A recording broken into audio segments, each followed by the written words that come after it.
আজ একটি football match থামিয়ে দিতে পারে পুরো পৃথিবীকে। Lionel Messi, Messi's header! Crore crore মানুষ ঘুম হারায়, রাষ্ট্রপতিরা স্টেডিয়ামে বসেন, আর খেলোয়াড়রা হয়ে যান কিংবদন্তি।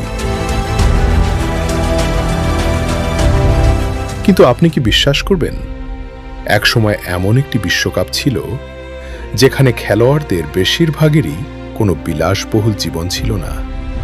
কেউ ছিলেন শিক্ষক, কেউ কারখানার কর্মচারী, কেউ অফিস শেষে জুতা হাতে মাঠে দৌড়াতেন। আর সেই মানুষগুলোর হাত ধরেই জন্ম নিয়েছিল পৃথিবীর সবচেয়ে বড় ক্রীড়া উৎসব। আজ আমরা ফিরে যাব সময়ের অনেক পেছনে, যেখানে বিশ্বকাপ ছিল শুধু একটি অসম্ভব স্বপ্ন।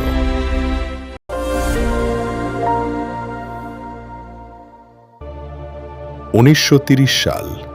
পৃথিবী তখন আজকের মতো ছিল না।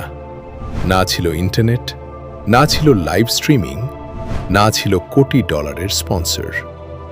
কিন্তু ছিল একটি স্বপ্ন, একটি বিশ্ব, একটি খেলা।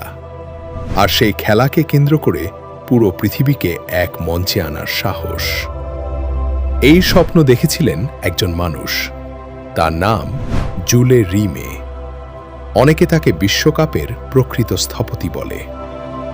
যখন ইউরোপ যুদ্ধের ক্ষত ভুলতে ব্যস্ত, তখন তিনি ভাবছিলেন, যদি যুদ্ধ মানুষকে আলাদা করতে পারে, তাহলে ফুটবল কি মানুষকে এক করতে পারে না? অনেকেই জানেন না, প্রথম বিশ্বকাপ আয়োজন করতে চাইলেও বেশিরভাগ দেশ যেতে রাজি ছিল না। কারণ তখন বিমান ভ্রমণ এত সহজ ছিল না। দলগুলোকে জাহাজে করে সপ্তাহের পর সপ্তাহ সমুদ্র পাড়ি দিতে হতো। কল্পনা করুন, আজ যেখানে খেলোয়াড়রা চার্টার বিমানে ভ্রমণ করেন, সেখানে প্রথম বিশ্বকাপের খেলোয়াড়রা সমুদ্রের ঢেউয়ের সঙ্গে যুদ্ধ করে উরুগুয়ে পৌঁছেছিলেন। 13টি দল, মাত্র 13টি। এটাই ছিল ইতিহাসের প্রথম বিশ্বকাপ। কেউ জানত না এই টুর্নামেন্ট টিকবে কিনা। কেউ জানত না একদিন এটি পৃথিবীর সবচেয়ে বড় ক্রীড়া উৎসবে পরিণত হবে। 13 জুলাই 1930, ফিফা বিশ্বকাপের ইতিহাসে প্রথম ম্যাচ। ফ্রান্স বনাম মেক্সিকো স্টেডিয়ামে হাজার হাজার দর্শক। বিশ্ব অপেক্ষা করছে। হঠাৎ একটি পাস, একটি শট, একটি গোল, আর সেই মুহূর্তেই ইতিহাস বদলে যায়।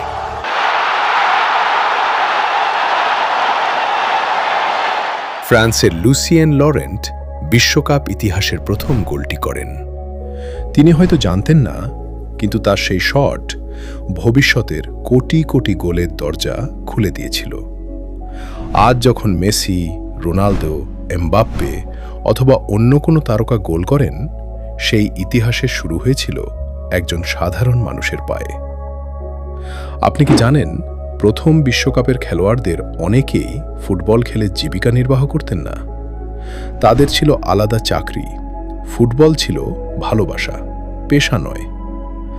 আজকের কোটি টাকার তারকাদের যুগে এটা কল্পনা করাও কঠিন, কিন্তু তারাই বিশ্বকাপের প্রকৃত ভিত্তি তৈরি করেছিলেন। তারা অর্থের জন্য খেলেননি, তারা খেলেছিলেন দেশের পতাকার জন্য। আজ একটি লাল কার্ড পুরো ম্যাচ বদলে দিতে পারে, কিন্তু বিশ্বকাপের শুরুতে কোনো লাল কার্ডই ছিল না। রেফারি যদি কাউকে বের করতে চাইতেন, সরাসরি মাঠ ছাড়তে বলতেন। পরবর্তীতে হলুদ ও লাল কার্ড চালু হয়, আর 1974 সালে কার্লোস ক্যাসেলি হয়ে যান বিশ্বকাপ ইতিহাসে প্রথম খেলোয়াড় যিনি আনুষ্ঠানিকভাবে লাল কার্ড দেখেছিলেন। এক সময় বিশ্বকাপ দেখতে হলে স্টেডিয়ামে যেতে হতো, তারপর এলো টেলিভিশন। 1954 সালে প্রথমবারের মতো বিশ্বকাপ সরাসরি সম্প্রচার শুরু হলো। সেই মুহূর্তে বিশ্বকাপ আর শুধু একটি টুর্নামেন্ট রইল না, এটি হয়ে গেল বৈশ্বিক উৎসব। হাজার মানুষ থেকে লক্ষ মানুষ, তারপর কোটি মানুষ, আজ সেই সংখ্যা বিলিয়ন ছাড়িয়ে গেছে। 4 বছরের অপেক্ষা, অসংখ্য স্বপ্ন, অগণিত কান্না, হাসি, হার, জয়, এসব মিলেই বিশ্বকাপ। বিশ্বকাপ শুধু একটি ট্রফির নাম নয়, এটি বাবার সঙ্গে ছেলের স্মৃতি, বন্ধুদের সঙ্গে রাত জেগে খেলা দেখা, কোনো দেশের জাতীয় গর্ব, আর কখনো কখনো একজন মানুষের আজীবনের সবচেয়ে সুন্দর স্মৃতি। ভাবুন তো, 1930 সালে মাত্র 13টি দল নিয়ে শুরু হওয়া সেই ছোট্ট টুর্নামেন্ট আজ পুরো পৃথিবীকে একসঙ্গে থামিয়ে দিতে পারে। এটাই ফুটবলের শক্তি, এটাই বিশ্বকাপের জাদু। আর এখন আমি আপনার কাছে জানতে চাই, বিশ্বকাপ ইতিহাসের সবচেয়ে স্মরণীয় মুহূর্ত কোনটি? ম্যারাডোনার হ্যান্ড অফ গড, জিদানের হেড, মেসির বিশ্বকাপ জয়, নাকি অন্য কোনো মুহূর্ত? কমেন্টে লিখে জানান, কারণ আপনার উত্তরই হতে পারে আমাদের পরবর্তী ভিডিওর গল্প।